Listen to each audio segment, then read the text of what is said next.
Hi, today I've got a D140 John Deere lawn tractor, garden tractor. I don't know too much about tractors. All I've got is my zero turn and I hate mowing grass.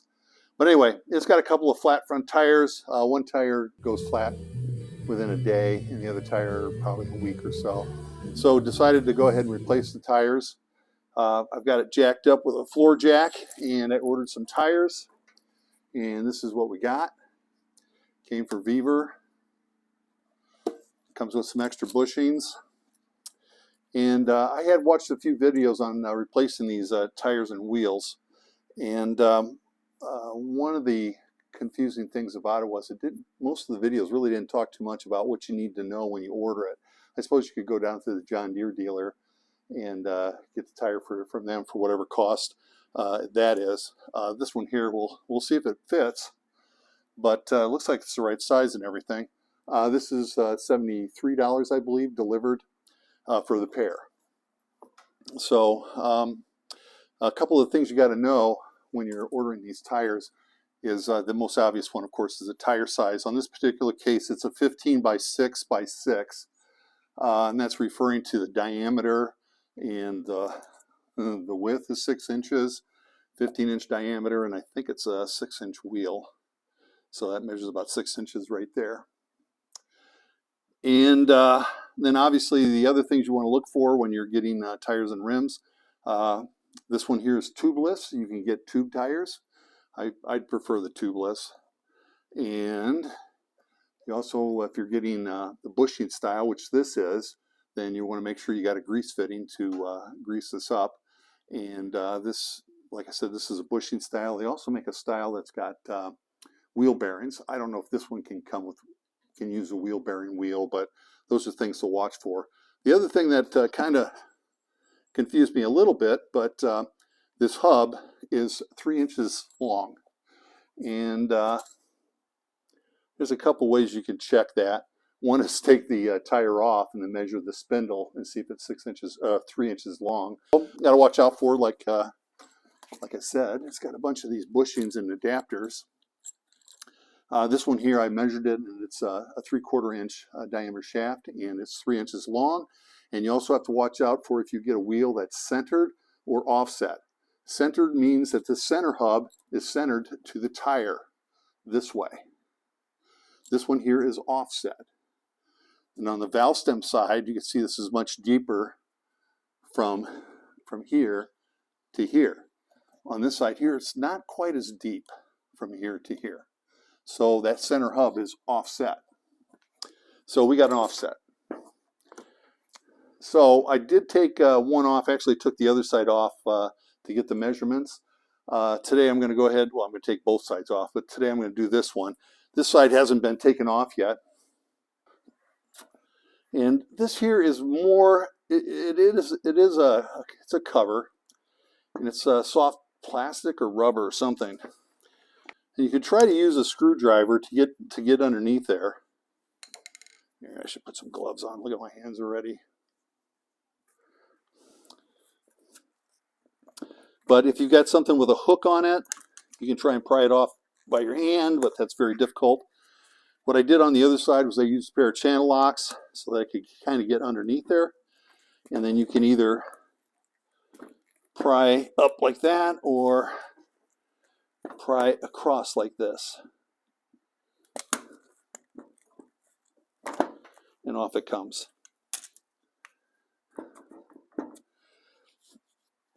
I'll wipe off some of this grease here.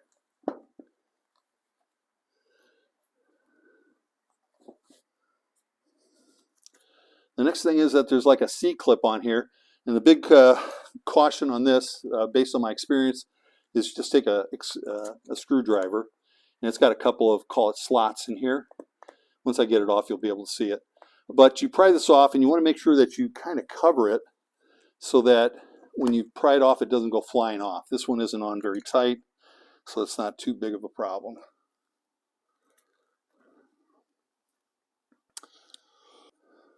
But if you do lose that thing, and it goes flying into your yard or something like that, then that's not one that's going to be really, you're not just going to go to your parts drawer and find one of those. Next, there's a washer. We'll pop that off.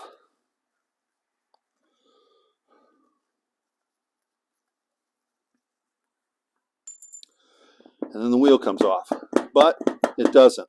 On some of the videos, the wheel just flies right off. But what it's catching on is this groove in here.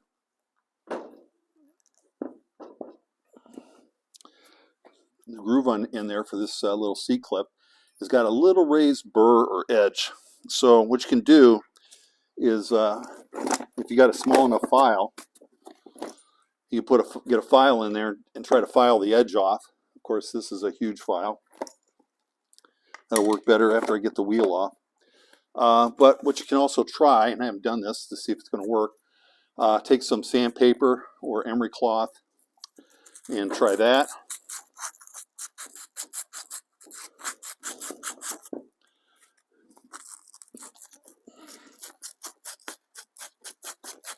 It might knock that burr off there a little bit. It's still not coming off. Another thing, the way I got the other one off was I just took it, pulled on it, and then twisted it. You don't want to pull it down off the jack. That's not working. So I'm going to go ahead and hit this with some more sandpaper.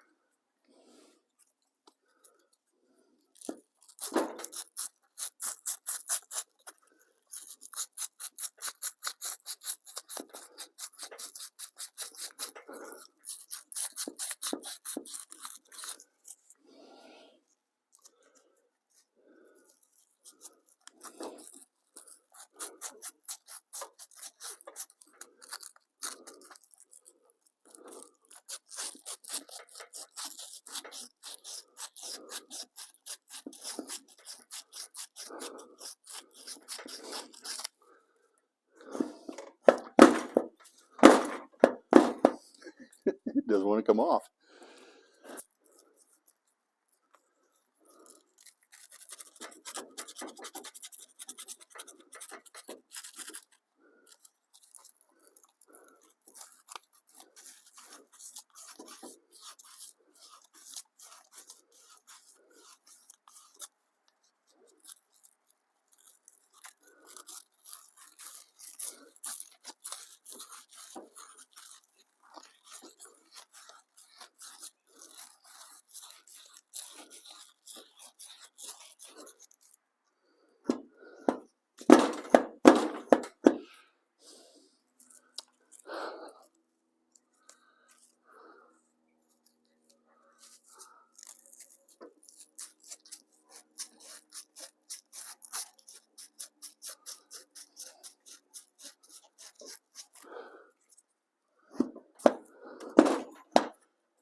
There it goes.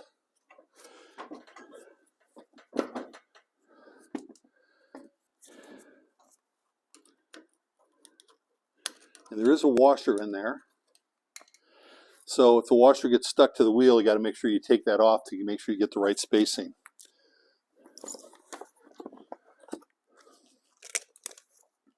You can kind of measure it and see that this is not all the way in, but it's 3 inches long.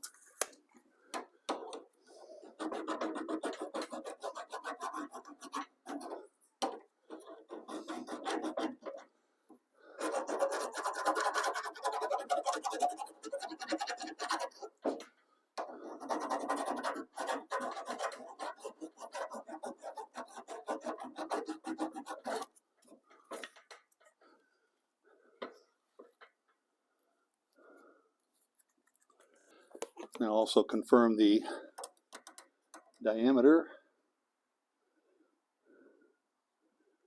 0.74. So that sounds like 3/4 of an inch to me. With the new tire,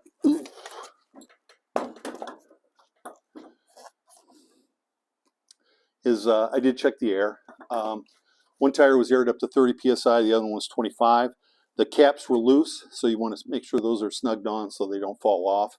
And then we're going to go ahead and cut this strap off with all these spacers that I shouldn't need.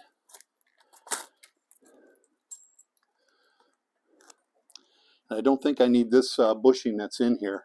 That comes already in there. I think we're going to take that out. There's one on the other side that just slides out. And then that should fit on there.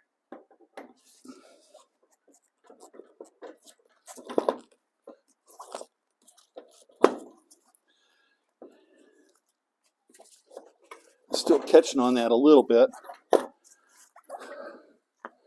So by the time somebody wants to get this off again in the future, there's going to be another lip on there.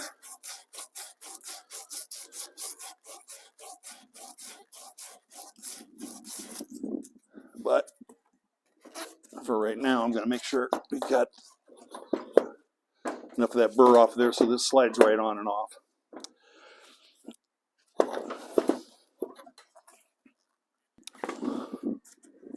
So I brought along my grease gun,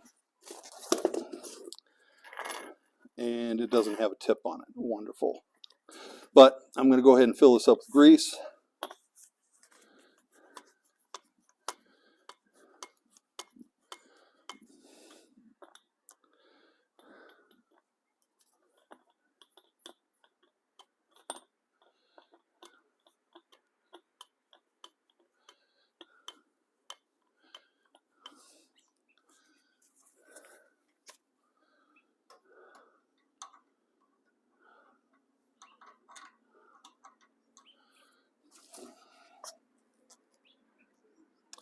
Got a pretty good pile of grease in there.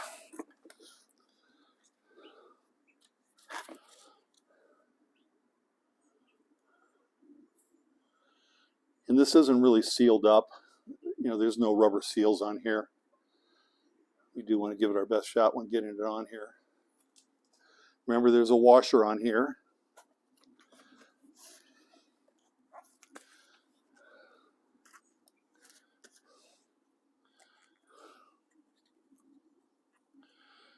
I should get a big plug of grease coming out of here when I put this on. So we'll put this on for the last time.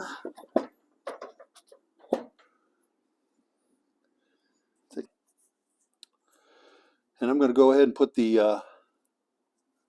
old washer back on. And the C-clip. The way I put that back on is just take your channel locks or a pair of pliers of some sort, and then let's see if I turn this here a little bit.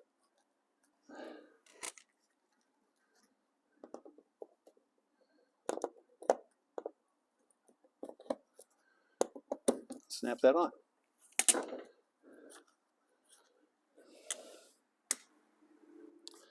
Then I'm going to go ahead and reuse this old grease cap.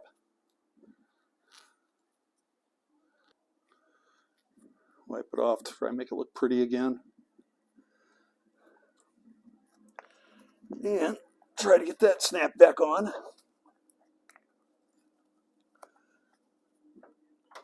Of course, all the grease on my hands aren't helping.